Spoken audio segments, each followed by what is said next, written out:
Vím, že ráno zase světlo přijde k nám a ty víš, že svoje city klidně zopakuju dál. Moje slova nejsou prázdná, mají váhu dnů, protože ty jsi ta, co změnila mi směr mých snů.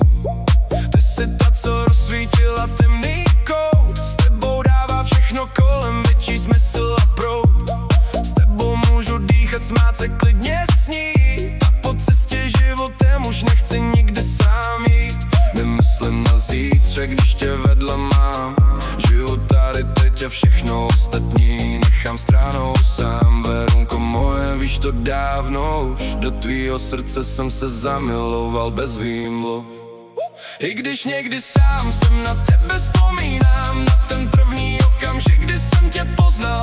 Nezapomínám, každej kolem vidí, jak sobě patříme, ty a já. Dva světy, co se spojili v jediný tým. Ty jediná, víš, co cítím uvnitř já, když ti šeptám slova, co říct dokážu jen já. Verunko má milovaná, řekni mi jen, čím jsi mě očarovala, že tě chci každý den. Nikdy dřív jsem nepoznal tak silnej cit. Možná jsem si hrál, ale neuměl ho žít. Hledal jsem moc a nacházel jen stín. Rána byla tichá, prázdnej byl můj svět dřív. Ale když si přišla, změnil se můj směr. Najednou měl život úplně jiný rozměr.